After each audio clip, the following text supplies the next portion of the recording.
ऐसी कौन सी KYC AML document check है, कौन से ऐसे मिस्टेक्स हैं जो हम कर देते हैं। सिंपल सी भाषा में समझे तो ब्लैक मनी को जब व्हाइट मनी में कन्वर्ट किया जाता है उस पूरे प्रोसेस को मनी लॉन्ड्रिंग बोलते हैं। जैसे कुछ एग्जाम्पल्स हो सकते हैं कि कस्टमर नर्वस है या बहुत जल्दी में है। आपको हमेशा ये ध्यान रखना चाहिए कि केवाईसी मतलब सिर्फ डॉक्यूमेंट का कलेक्शन नहीं है, it's document verification. Hello everyone, कैसे हैं आप सब? आई होप आप लोग बहुत अच्छे होंगे एंड बीएफएस इंडस्ट्री में रॉक कर रहे होंगे। तो मैं एकता आहूजा आज एक नई वीडियो लेकर आपके साथ जुड़ गई हूँ, लेकिन ये वीडियो आज की बहुत सीरियस होने वाली है एंड बहुत इंपॉर्टेंट होने वाली है।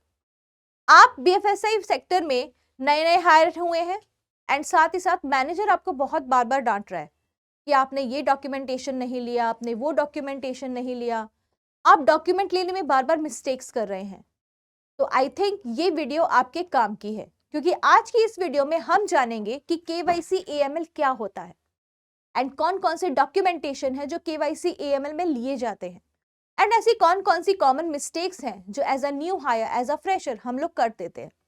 कोई बात नहीं, गलती सबसे होती है, लेकिन अगर इस गलती को सुधार लिया जाए तो आगे से वो रिपीट नहीं होगी। As simple is that. तो मैं उन फ्रेशर्स के लिए, उन बच्चों के लिए ये वीडियो लेकर आई हूँ एंड यस, जो भी बीएफएसआई एस्पिरेंट है वो भी अपनी नॉलेज बढ़ाने के लिए ये वाली वीडियो देख सकते हैं, ताकि कल को जब वो बैंकिंग सेक्टर में या किसी भी बीएफएसआई इंडस्ट्री में जाएं तो वो भी ये वाली मिस्टेक्स ना करें। तो इस वीडियो को आगे बढ़ाते हैं एंड जानते हैं कि ऐसी कौन सी कॉमन मिस्टेक्स हैं तो जब भी हम केवाईसी डॉक्यूमेंटेशन करते हैं तो हम अक्सर कर देते हैं, लेकिन उसको सुधार भी जल्दी सकते हैं, राइट? तो चलिए स्टार्ट करते हैं आज की वीडियो और जानते हैं कि ऐसी कौन सी केवाईसी एएमएल डॉक्यूमेंट चेक है, कौन से ऐसे मिस्टेक्स हैं जो हम कर देते हैं एंड उस मिस्टेक को कैसे सुधारा जा सकता है, राइट? चलिए, तो सबसे पहले हम जानते हैं कि केवाईसी क्या होता है। केवाईसी का फुल फॉर्म है नो योर कस्टमर, अपने कस्टमर को पहचानो। अगर आपके पास कोई लोन लेने के लिए आता है, सपोज करिए, तो आप उसको कैसे पहचानेंगे कि ये पर्सन कौन है? उसकी आईडी प्रूफ से, उसकी एड्रेस प्रूफ से, उसके इनकम प्रूफ से, राइट? तभी तो पहचान पाएंगे कि हम किसको लोन दे रहे हैं। ऐसे ही थोड़ी किसी को दे देंगे। ऐसे ही सेम बैंक अपने हर एक कस्टमर का नो योर कस्टमर यानी केवाईसी करवाता है एंड इस केवाईसी के अंदर इंपॉर्टेंट डॉक्यूमेंटेशन जाते हैं कस्टमर से रिलेटेड, जिसमें कस्टमर की आइडेंटिफिकेशन होती है, उसकी एड्रेस वेरिफिकेशन होती है एंड साथ ही साथ a lot more of documentation. तो आइए जानते हैं कि केवाईसी है क्या। केवाईसी में बैंक कस्टमर की आइडेंटिटी, एड्रेस वेरीफाई करता है और ये जानता है कि क्या कस्टमर जेन्युइन है या फिर नहीं है, इस बारे में पूरी देखरेख करता है। केवाईसी का करने का जो मेन पर्पस है वो ये है कि इससे फ्रॉड से बचा जा सकता है। बेसिकली फ्रॉड नहीं होता है, मनी लॉन्ड्रिंग को प्रिवेंट करता है एंड जो टेररिस्ट फाइनेंसिंग है उसको भी ये प्रोटेक्ट करता है। और एज अ न्यू हायर अगर आप किसी कस्टमर का कोई भी अकाउंट ओपन करते हैं या एफडी कराते हैं या लोन देते हैं, whichever product you want to sell the customer, आप केवाईसी डॉक्यूमेंटेशन बिल्कुल प्रॉपर लेते हैं, क्योंकि एक आरबीआई की गाइडलाइन भी है और आरबीआई इसके नॉन कंप्लायंस में बहुत पेनल्टीज भी बैंक्स के ऊपर चार्ज करती है। अब जानते हैं कि एएमएल क्या है। देखिए, जहाँ पे केवाईसी चलेगा वहाँ एएमएल ऑटोमेटिकली चलेगा। एएमएल यानी एंटी मनी लॉन्ड्रिंग। जो मनी लॉन्ड्रिंग का प्रोसेस होता है उस प्रोसेस को रोकने के लिए ये वाली गाइडलाइन केवाईसी के साथ बनाई गई है कि जितने भी कस्टमर्स की केवाईसी है उनके ऊपर एक नज़र, एक मॉनिटरिंग रखी जाएगी, एक ट्रांजैक्शन की मॉनिटरिंग रखी जाएगी, ताकि कोई भी सस्पिशियस एक्टिविटी जो है उसको रिपोर्ट किया जा सके एंड मनी लॉन्ड्रिंग के जो प्रोसेस है उसको रोका जा सके, राइट? तो मनी लॉन्ड्रिंग जब इलीगल मनी को लीगल करने के लिए कन्वर्ट किया जाता है, सिंपल सी भाषा में समझे तो ब्लैक मनी को जब व्हाइट मनी में कन्वर्ट किया जाता है, उस पूरे प्रोसेस को मनी लॉन्ड्रिंग बोलते हैं।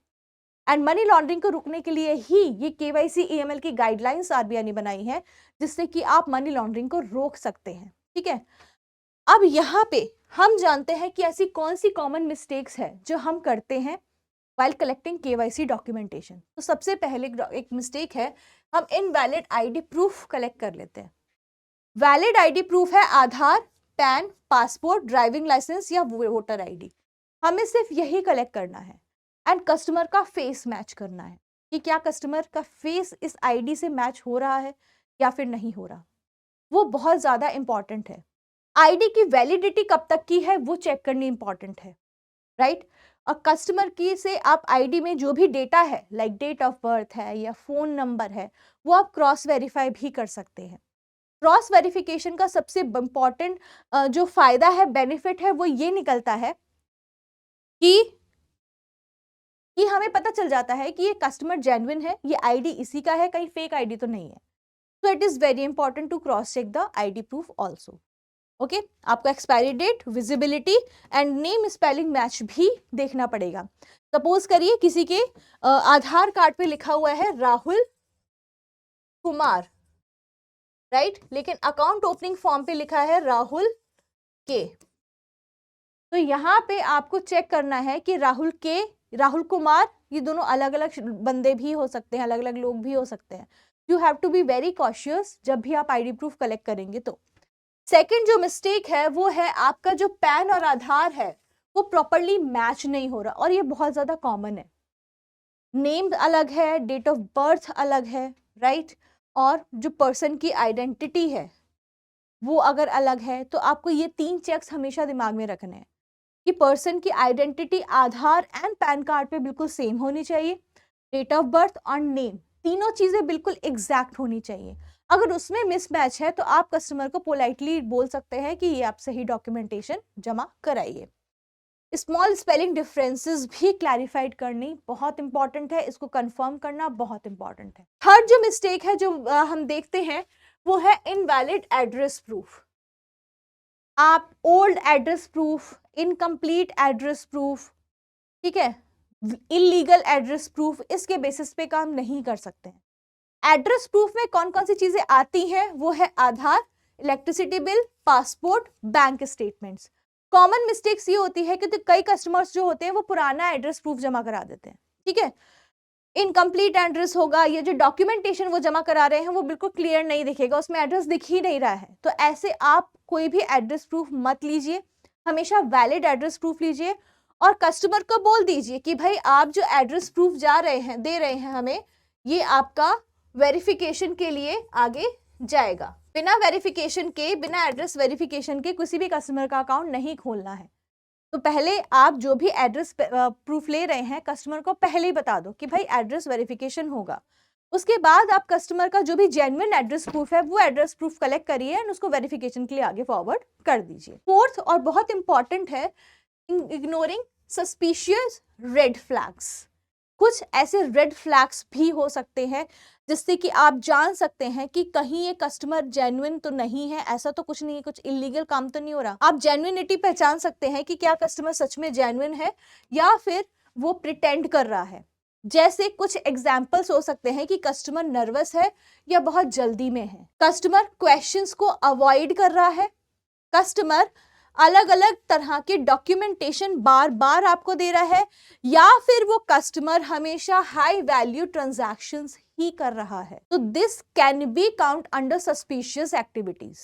तो आपको हमेशा इन रेड फ्लैग्स को देखना है, इनको इग्नोर बिल्कुल नहीं करना और अपनी कंप्लायंस टीम को रिपोर्ट भी करना है। जो केवाईसी एएमएल की जो डॉक्यूमेंटेशन है ये बहुत हल्के में नहीं लेना है बच्चों, बहुत सीरियसली करना है, क्योंकि इसकी एक सीरियस मिस्टेक आपका करियर तबाह कर सकती है। यस, अगर आपकी केवाईसी एएमएल की डॉक्यूमेंटेशन खराब हुई और कुछ भी सस्पिशियस या लीगल ट्रांजैक्शन हो गया तो लेट मी रिमाइंड यू, आपकी जॉब से टर्मिनेशन भी मिल सकता है आपको और इंडस्ट्री में कहीं काम नहीं मिलेगा। तो इट्स बेटर कि हम पहले ही अपने प्रिकॉशंस ले लें, पहले ही केवाईसी अच्छे से कर लें ताकि फ्यूचर में हमें इस तरह की मिस्टेक्स का सामना ना करना पड़े एंड हम बिल्कुल अपने काम में कंफर्मिटी लेके ही चलें। जितने भी केवाईसी डॉक्यूमेंटेशन होती हैं उसमें जो भी आप वेरीफाई करते हैं तो बैंक की सील और आपके साइन जाते हैं, जिससे ये समझ में आता है कि ये वाला जो केवाईसी डॉक्यूमेंटेशन है एक पर्टिकुलर ऑफिसर ने अप्रूव किया है, तो इसकी सारी रिस्पॉन्सिबिलिटी आपकी खुद की भी हो जाती है। एंड यस, एक और चीज मैं आपको बता देती हूँ, अगर केवाईसी के नाम पर कोई भी कलीग आपसे बिना ओरिजिनल दिखाए आपसे साइनिंग करवा लेता है कि भाई ये कॉपी है, इसमें साइन कर दो, मैं जानता हूँ कस्टमर को, कस्टमर बहुत जेन्युइन है, डू नॉट डू दैट। आपको कभी ये चीज़ नहीं करनी है। मैं हमेशा अपने सारे बच्चों को यही चीज़ बताती हूँ कि ऐसी कोई भी सिचुएशन आए, आप पोलाइटली अपने कलीग को डिनाई कर सकते हैं कि या तो आप ओरिजिनल दिखा दीजिए या फिर मैं ऐसे साइन नहीं करूँगा या नहीं करूँगी। तो ये कुछ चीज़ें हैं जो आपको दिमाग में रखनी बहुत ज़रूरी है, राइट? एक चेकलिस्ट है यहाँ पे केवाईसी की, जिसमें आपने क्या-क्या वेरीफाई करना है, आप ये चेकलिस्ट भी अपने साथ मेंशन करके रख सकते हैं, सेव करके रख सकते हैं। तो आपने पैन, आधार या एड्रेस प्रूफ, फोटोग्राफ मैच करनी है, साइन मैच करने हैं, मोबाइल नंबर वेरीफाई करनी है एंड कस्टमर की प्रेजेंस भी देखनी है, उसकी बॉडी लैंग्वेज कैसी है, राइट? कस्टमर कैसे आपको जवाब दे रहा है, इफ ही इज और she is not in a Hari, not avoiding questions, ध्यान आ रहे हैं ना रेड फ्लैग्स जो पड़े थे। तो ये सारी चीजें आपने वेरीफाई करनी बहुत इंपॉर्टेंट है, और बिना इनके वेरिफिकेशन के आप बिल्कुल भी केवाईसी कंप्लीट नहीं कर सकते। आपको हमेशा ये ध्यान रखना चाहिए कि केवाईसी मतलब सिर्फ डॉक्यूमेंट का कलेक्शन नहीं है, it's document verification, and if you are signing these you hold all the responsibility of it. उसके जो भी कॉन्सिक्वेंसेज होंगे वो कॉन्सिक्वेंसेज आपको भुगतने पड़ेंगे अगर केवाईसी प्रॉपर नहीं होती है तो again I am telling you this कि केवाईसी को हमेशा सीरियसली ले और सीरियस होके ही सारे के सारे काम करें, क्योंकि केवाईसी का मतलब you know it well, right? तो चलिए आज के इस वीडियो को यहीं पे ख़त्म करते हैं, एंड आई होप आप लोगों को समझ में आया होगा कि केवाईसी एएमएल कितनी इंपॉर्टेंट है एंड हमें कैसे कैसे इसके चेक्स रखने हैं as a new hire, as a freshers.